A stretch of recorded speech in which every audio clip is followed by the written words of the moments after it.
You are listening to the IFH Podcast Network. For more amazing filmmaking and screenwriting podcasts, just go to ifhpodcastnetwork.com. Just a heads up, this episode is brought to you by the Script Summit Screenplay Contest, where you can win a cash prize or even a contract with a Hollywood talent manager. All you have to do is visit scriptsummit.com for more info.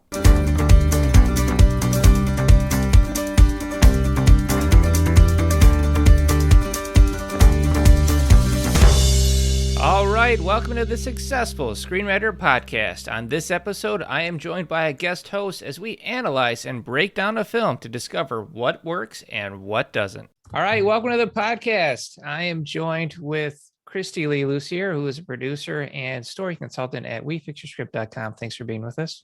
Oh, always happy to be here. All right, so we are going to break down episode 2 of the Wheel of Time, labeled Shadows Waiting. Do you want the logline here? Let's do it. All right. Moiraine and Lan lead the 4 villagers to safety, unsure which is the one from the prophecy, but the friends are equally unsure about their rescuers, especially once they see how far Moiraine is willing to go for her mission and how far Astray, Lan, is willing to lead them. Okay. All right. First thoughts. First thoughts on the episode? Yeah. I definitely like this episode for me a lot better than the first one on it. Yeah. Just there's a little more exciting things that kind of come from the book worlds that they put on screen that are really exciting to see in the second one.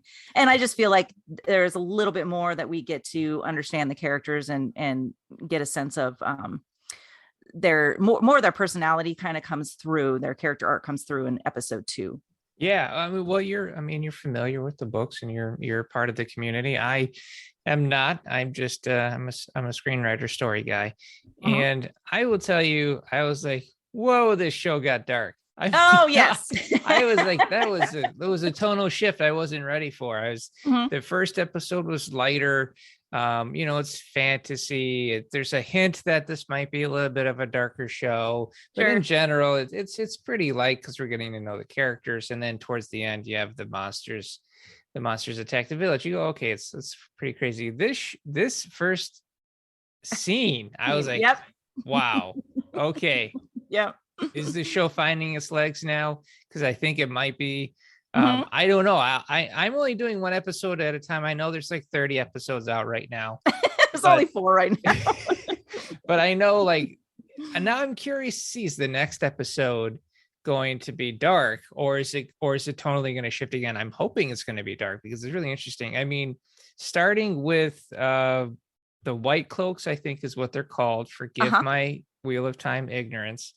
And you got it right. It's okay. Yeah. All right, cool. So he's eating this delicacy and they paint this group as good guys. I mean, they're wearing white. There's a symbol of a sun behind them. They're religious, and he bites into this essentially like a bird that's a cooked bird with bones and everything, cuts his mouth, and he begins bleeding. And what a beautiful shot of the drip of blood dripping down his cheek, covered in white with the sun behind him. You go, whoa. And then he looks deadpan into the camera and is talking in not so subtle death threats essentially to the camera. And I'm like, this is crazy.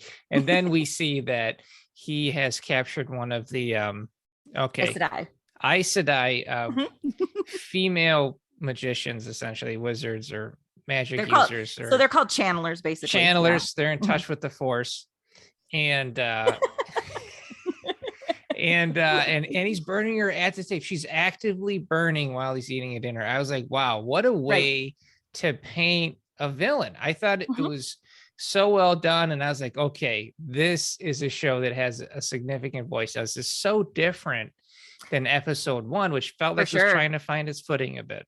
Yeah. And it really just goes to show that there is really interesting dynamic in the world. So again, now we're getting to see things outside their little town. And while we feel like, okay, there's this powerful woman, she's come in, she's going to take these kids to safety. Yeah. But lo and behold, there are people who feel like what she does as a channeler is it actually draws the dark one, is evil. And so they basically essentially like hunt down these Aes Sedai, as they call them witches, essentially. So Right. they feel like they are evil versus Yeah. the Aes Sedai, who make it stands for servants of all. Yeah. For them, it's finding light in the world. And these children of the light, these White Cloaks, don't believe that that's their actual cause.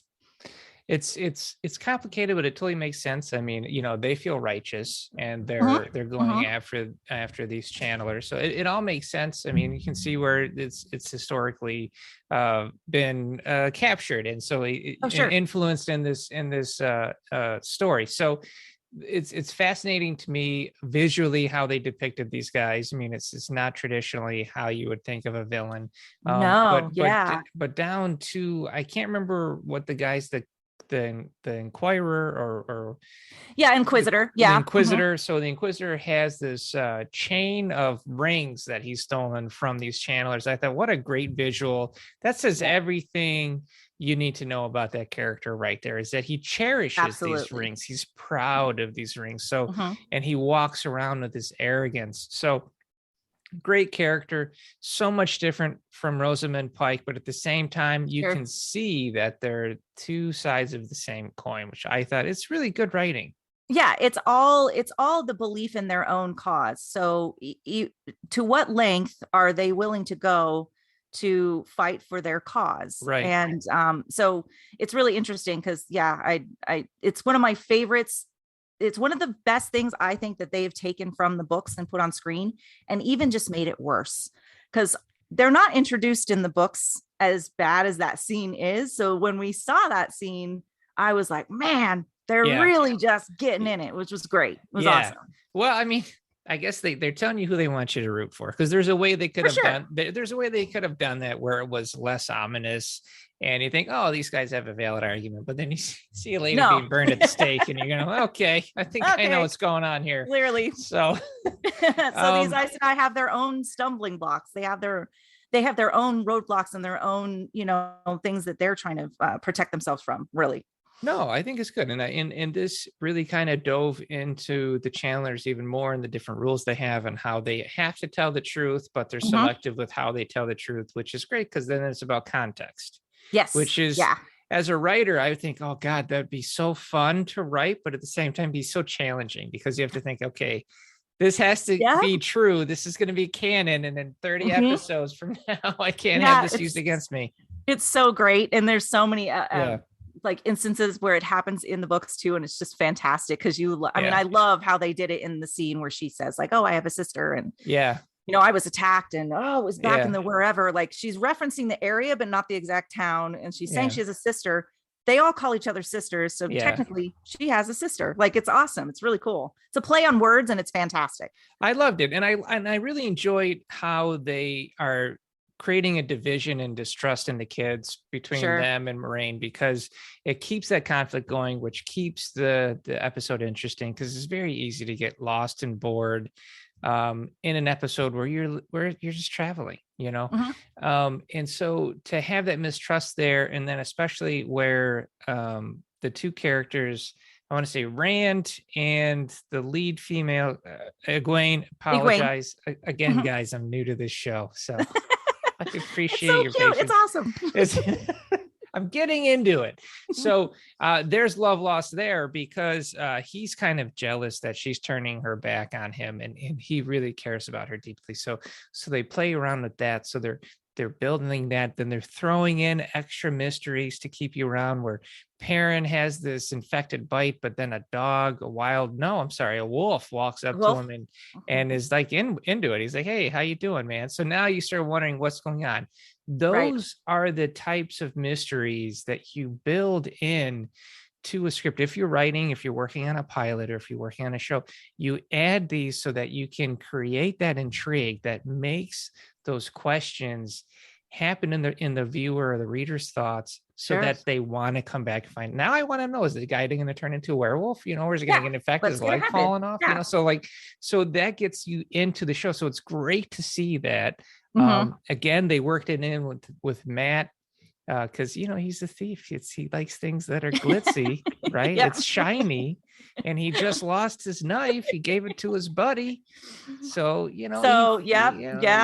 it's a huge plot point in the first book anyway, because it does set off a chain of events that leads them down the path of where they go. Because him touching something that he was specifically told, don't touch anything, like everything is tainted in this city. And then he takes the dagger. So. I mean, I see that, and it just calls to me like, well, that's original sin. You know, like you were told what not to do, but you had to do it because you're curious. But he had to do it anyway. Yeah. Right? So I mean, that hits me, and I think, oh, it's fascinating. It's cool to see things like that. Before we got to that point, though, there was a scene that I thought was really interesting, and I don't know how many other people caught it, but Rand more says, people than you think, probably. I'm sure. Like, what do I know? Right. So Rand says, are you going to let us go if we choose to go? And Moiraine says, I don't have any time. I have lost my patience with you. And then she rides away. And then the kids, well, you know, if we don't go with her, we're not going to be in the script anymore. So they all go with her. But then we see they don't go with her, they're not going to be. Yeah, they're not going to be in the show anymore. So they all go together. So the story has to happen, right? We gotta go. Has to happen. Yeah, as my son likes to say, during any film where the central character is in trouble, he goes, "He's gonna be fine, Dad. He's got plot armor." Yes, he's got plot armor. That's exactly. I love it. My kid's hilarious. So, so as the kids ride by, we see Lan Mandragoran, right, hiding behind the stone, and I go, "Oh, that's great." So essentially, yeah, if the kids decided not to come, he would have taken care of business. So I thought that was, I thought that's awesome, because then it shows like, yeah, Moiraine is a little ethically dubious. And I did enjoy that. Yeah. There's always a question of her actual intent. And that is a theme carried a lot through her character journey. What really is her intention? I mean, does she really want an end goal that is positive for these people, or is it strictly kind of self-driven? And that scene and that little element plants those seeds of, she does this a lot. It's a strong character trait for her. And the great thing about this scene, though, is, you know, when it comes to creating intrigue and mystery, or even suspense, there's the knowledge that the audience has, and there's the knowledge that the characters have. And, and typically, you know what the character knows, and that keeps you on edge. But scenes like this, where we see him waiting and the kids don't, that's knowledge we have that the characters don't have. So now that's instilling doubt into the audience. Now we're going, what the hell's going on with this guy? Yeah, you know, why? What's so I like that. I think that's cool. It's just another way to layer that in. Yeah, building layer. I think that's Yeah, building layers. Yeah. Now the other thing, the one thing where the episode got slow during this, they do this song. They sing this song from I think it's from their village. And it's a cute song, and then it gets sad, and so, you know, it's got a nice kind of harmony to it. And then she explains the song. Now, I like this show. That is a lot of exposition.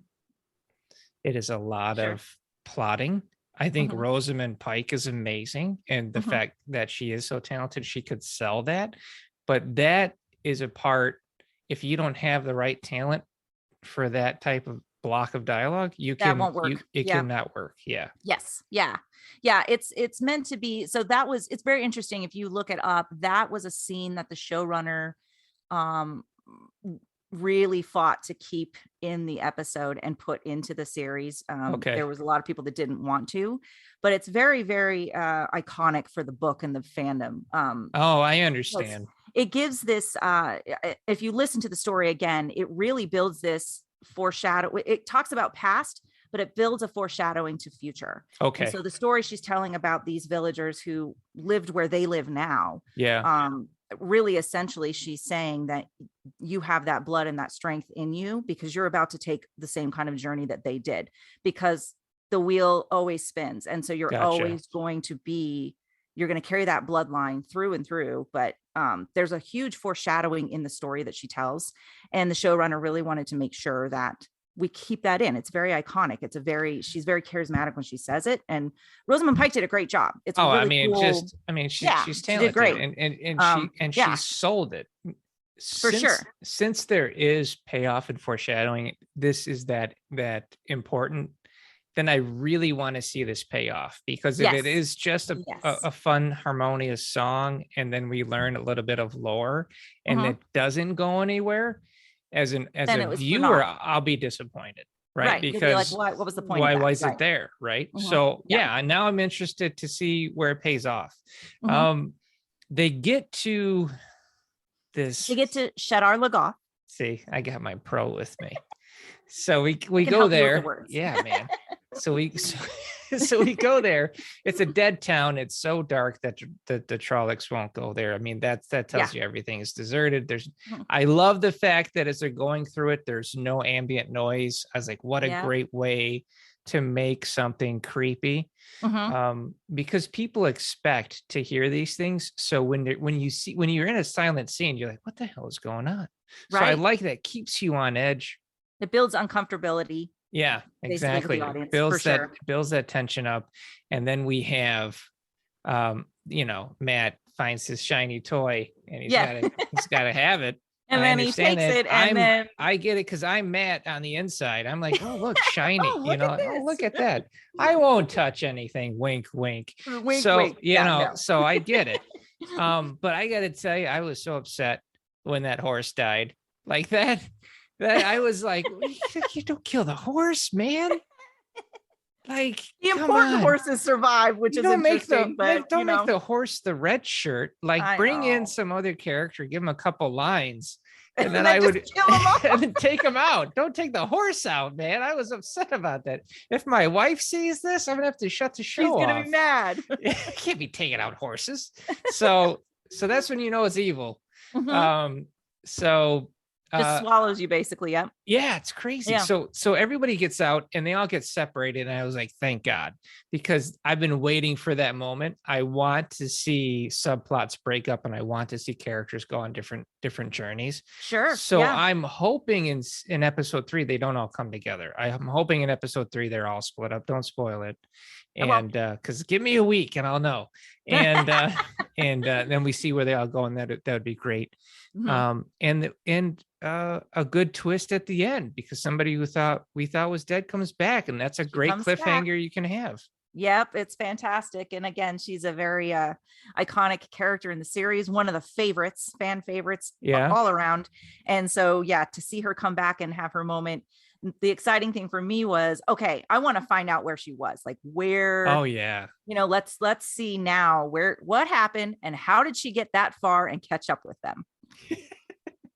That's what I want to. That's a really good question. I'm assuming she probably took an Uber, or maybe Lyft. I can tell you what she didn't do was take the dead horse. Okay, the horse was useless, right? You're gonna pull it out. You're gonna make me cry on air. All right, so I thought this was good. I found this pulled me in more than episode 1, but like I said before, it takes, they did the science. It takes 3 episodes for you to get hooked on a show.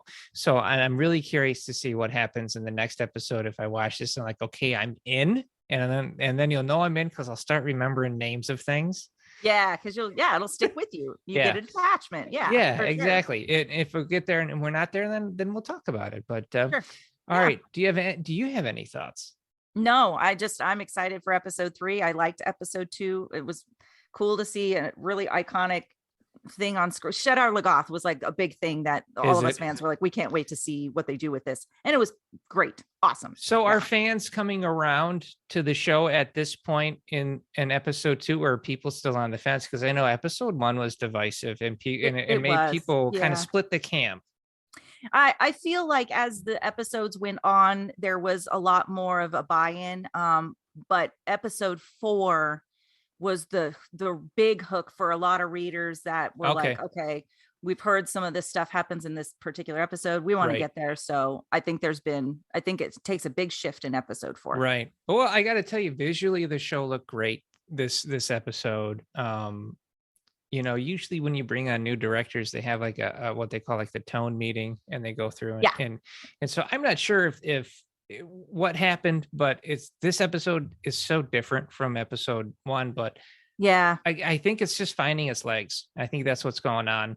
So but I enjoyed. I mean, the way they set the shots up. I mean, I was like, wow, it's so powerful. And they did keeping in tone in the tone in episode 1, the pilot, they did these high drone shots that then came low into the character, and they did that again, right? Yes. They did that again with the White Cloaks. Like, okay, so I see, like, this is the type of visual story they want you to start wide world, and then we're going to come down, come right into the character. So I think we noticed that too. The drone shot, we noticed that for sure. Yeah. So okay, so this episode is brought to you by the Script Summit Screenplay Contest, where you can get a chance to win $1,000 or even get repped by a Hollywood talent manager, which last year we've had 2 people get repped, and their stuff is getting sent out to studios and producers, which is really exciting. So cool. Yeah, and Kristy's a part of it as well. It's a great opportunity. So you can go to scriptsummit.com and you guys can submit. You can join us this time next week, and we will be breaking down episode 3. It's going to be exciting, and Kristy will then hold my hand again through this entire experiences. I don't know. You're doing good. You're doing foreign you land. Remember names. You're doing great. Listen, I'm used to things in space with laser swords, so this is a little out of my realm. You are a big sci-fi space fantasy kind of guy. A little bit, but I'm down with what we got going on. Channelers or force users is all I'm going out there. Yeah, Come at there you me. go. Might as well. Thanks for listening. If you enjoyed this episode, please subscribe and share in your social media, where you can tag us at The Successful Screenwriter.